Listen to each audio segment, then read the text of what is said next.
e kam obligim moral, e kam obligim politik të sjelljes sime që të marr jo vetëm përgjegjësinë, por të marr dhe të shtroj tutje dhe organizimin politik të LDK-s nëpërmjet ofrimit tek kuvendi i LDK-s së dorëheqjes si me sekretari i LDK-s e më pas kuvendi i LDK-s le të vendos nëpërmjet votës se a pranon apo nuk e pranon këtë dorëheqje. Kryetari i Lidhjes Demokratike të Kosovës, Lumir Abdigjiku, paralajmëroi të martën e 13 janarit dorëheqjen nga pozita lidere në këtë subjekt politik. Arsyeja për këtë është rezultati jo i mirë i kësaj partie në zgjedhjet nacionale të 28 dhjetorit, që nuk shkoi më lart se 13.1%. Sa do ta pranoj dorëheqjen e kryetarit, kuvendi i përgjithshëm i LDK-s mbetet të shihet.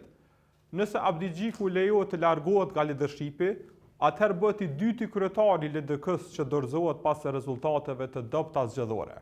Gjashëm kishte vepruar paraardhësi i tij, Isa Mustafa, në vitin 2021.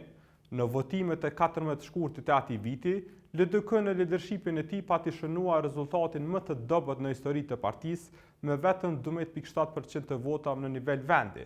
Në fakt, edhe Mustafa pati ardhur në krye të kësaj partie për shkak të zhvillimeve që lidheshin me një dorëheqje që duhet të ndodhte, por që nuk u bën në LDK. Si pasojë e këtij mosveprimi, kjo parti pati humbur edhe postin e presidentit të shtetit.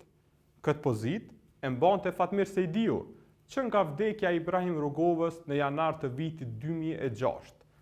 Kushtetuta e Republikës thotë se presidenti nuk mund të mbajë asnjë post tjetër.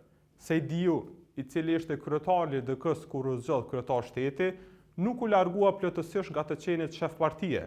Ai vendosi ta ngri këtë post. Dorëheqjen nuk e dha. Rasti i tij u dërgua në gjykatën kushtetuese, e cila më 2010 vendosi që Sejdiu gaboi. E me që shkeli kushtetutën, ai u desh të largohej nga pozita në të cilën e mori shkurtazi Bexhet Bacolli e më pastaj edhe Atifete Jahjaga. LDK ju nështrua zgjedhje të brendshme në të cilat Fatmir Sejdiu humbi ndaj Isa Mustafës, që ishte kryetari më i gjatë i partisë pas Ibrahim Rugovës.